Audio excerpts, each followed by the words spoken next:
नमस्कार, मैं मिलन Patel, registered pharmacist. आज के वीडियो में आपको आयरन और फोलिक एसिड सप्लीमेंट्स के बारे में थोड़ा बहुत बताना चाहता हूं। तो बिना देरी किए आज के वीडियो की शुरुआत करते हैं। क्या आपको भी डॉक्टर ने आयरन और फोलिक एसिड की गोलियां लेने की सलाह दी है? क्या ये सिर्फ प्रेगनेंसी के लिए जरूरी है या हर किसी को इसकी जरूरत हो सकती है? अगर आप अनेमिया, वीकनेस, हेयर फॉल या फटीग जैसी परेशानियों से जूझ रहे हो तो यह वीडियो आपके लिए है। आज इस वीडियो में मैं आपको बताऊंगा आयरन और फोलिक एसिड क्या है, आयरन और फोलिक एसिड का काम क्या है, किन लोगों को इन्हें लेना चाहिए और आयरन और फोलिक एसिड का सही डोज क्या होना चाहिए और इन दोनों की पॉसिबल साइड इफेक्ट्स क्या होती है, वो हम विस्तार से जानेंगे। सबसे पहले एक बेसिक इंट्रोडक्शन आयरन और फोलिक एसिड के बारे में। आयरन और फोलिक एसिड हमारे शरीर के एसेंशियल न्यूट्रिएंट्स होते हैं, यानी इन्हें शरीर खुद नहीं बना सकता, बल्कि हमें इन्हें आहार या सप्लीमेंट्स के जरिए लेना पड़ता है। ये दोनों तत्व खास तौर पर ब्लड फॉर्मेशन, ऑक्सीजन ट्रांसपोर्ट और नर्वस सिस्टम के लिए बेहद ही जरूरी होते हैं। सबसे पहले बात करते हैं आयरन क्या है और ये क्यों जरूरी है, इसका काम क्या होता है हमारे शरीर में। आयरन एक ट्रेस मिनरल है, यानी यह शरीर में बहुत ही कम मात्रा में पाया जाता है, लेकिन इसकी भूमिका बहुत ही महत्वपूर्ण होती है। यह मुख्य रूप से हीमोग्लोबिन फॉर्मेशन में मदद करता है। हीमोग्लोबिन एक प्रकार का प्रोटीन होता है जो आरबीसी यानी कि रेड ब्लड सेल्स में पाया जाता है और शरीर के हर एक हिस्से तक ऑक्सीजन पहुंचाने का काम करता है। आयरन मायोग्लोबिन नामक प्रोटीन का भी हिस्सा होता है जो मांसपेशियां यानी कि मसल्स को ऑक्सीजन स्टोर करने में और ऊर्जा उत्पन्न करने में मदद करता है। आयरन एंजाइम फंक्शन, इम्यूनिटी और एनर्जी प्रोडक्शन में भी सहायक होता है। अब बात करते हैं फोलिक एसिड क्या है और फोलिक एसिड का काम क्या है, इसकी जरूरत क्या होती है। Folic acid vitamin B complex group का हिस्सा है जिसे विटामिन B9 भी कहा जाता है। यह शरीर में डीएनए सिंथेसिस और सेल ग्रोथ के लिए जरूरी होता है। यह आरबीसी यानी कि रेड ब्लड सेल्स बनाने में भी मदद करता है, जिससे अनेमिया से बच सकते हैं।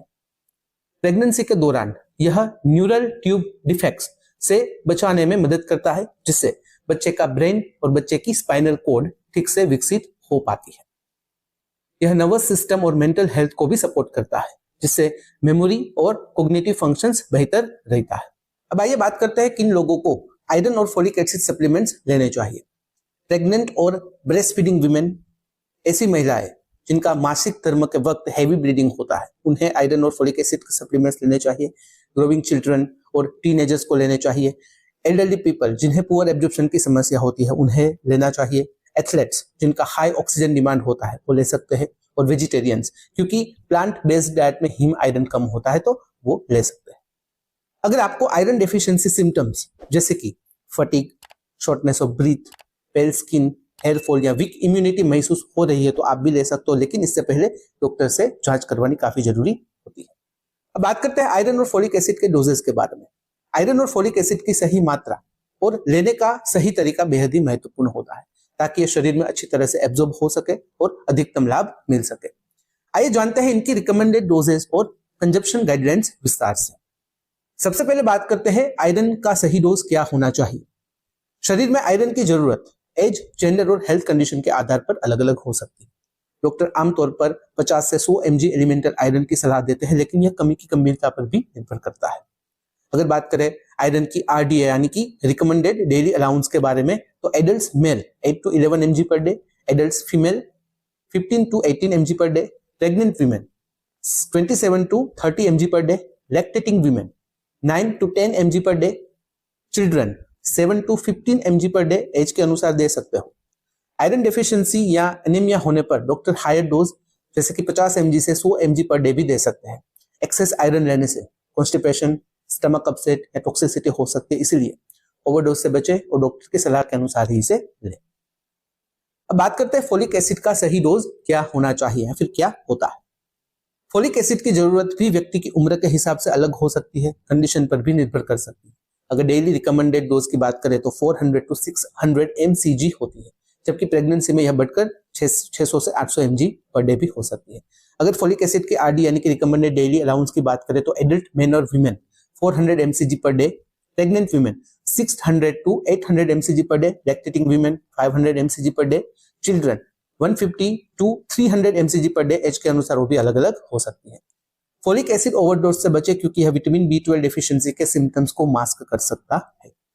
अब बात करते हैं साइड इफेक्ट्स ऑफ आयरन और फोलिक एसिड टेबलेट या फिर सप्लीमेंट्स के बारे में।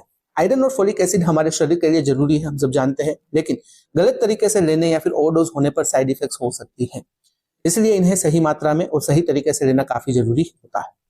सबसे पहले बात करते हैं आयरन के साइड इफेक्ट्स के बारे में। अगर आप ज्यादा मात्रा में आयरन सप्लीमेंट्स ले लेते हो तो सबसे पहले तो कब्ज यानी कि कॉन्स्टिपेशन की परेशानी हो सकती है। दूसरा, पेट दर्द यानी कि स्टमक पेन, कुछ लोगों को यह परेशानी हो सकती है, क्रैम्पिंग की परेशानी भी हो सकती है।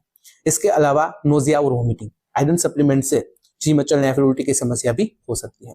एक होता है डार्क स्टूल, जो कि वैसे कॉमन होता है क्योंकि हर किसी को यह देखने को मिलता है कि जो मल होता है वो गहरे काले रंग का हो जाता है, क्योंकि आयरन की वजह से ये रंग आ जाता है। नेक्स्ट है एसिडिटी और अपच, यानी कि इंडाइजेशन की परेशानी रहती है, पेट में जलन और अपच की समस्या रहती है। अगर आयरन ओवरलोड हो जाता है, बहुत ही अधिक मात्रा में आयरन आ जाता है, तो लीवर डैमेज हो सकता है, डायबिटीज या फिर हार्ट से जुड़ी हुई समस्याएं भी हो सकती है। अब बात करते हैं फोलिक एसिड के साइड इफेक्ट्स के बारे में कि अगर आप ज्यादा मात्रा में फोलिक एसिड लेते हो तो सबसे पहले तो एलर्जिक रिएक्शन होने के चांसेस हो सकते हैं, जैसे कि खुजली, लाल चकत्ते या फिर सूजन हो सकती है। नोजिया और ब्लोटिंग की परेशानी हो सकती है, पेट में सूजन, गैस और हल्की मतली भी हो सकती है। नींद की समस्या यानी कि स्लीप डिस्टर्बेंस, कुछ मामलों में अनिद्रा या फिर बेचैनी हो सकती है। विटामिन B12 की कमी को छुपाना, जिसे हम कहते हैं मास्किंग B12 डिफिशियंसी। लंबे समय तक अगर आप अधिक मात्रा में फोलिक एसिड लेते हो यानी कि विटामिन B9 लेते हो तो ऐसे में विटामिन B12 की कमी का पता नहीं चलता, जिससे न्यूरोलॉजिकल समस्याएं हो सकती है। इसके अलावा मूड स्विंग्स और चिड़चिड़ापन यानी कि इरिटेबिलिटी की परेशानी भी हो सकती है, जो आपके मानसिक स्वास्थ्य को भी असर कर सकती है। तो ये थी जानकारी आयरन और फोलिक एसिड के जो सप्लीमेंट्स होते हैं उसके बारे में। अगर इस वीडियो से रिलेटेड कोई भी सवाल है कमेंट में बेझिझक पूछ सकते हो। कमेंट में अगर अपन कंफर्टेबल हो डायरेक्टली मेल कर सकते हो qna.ham@gmail.com पर। तो फिलहाल इस वीडियो में बस इतना ही। आज का वीडियो ध्यान से देखने और सुनने के लिए आपका धन्यवाद। जय हिंद, जय भारत।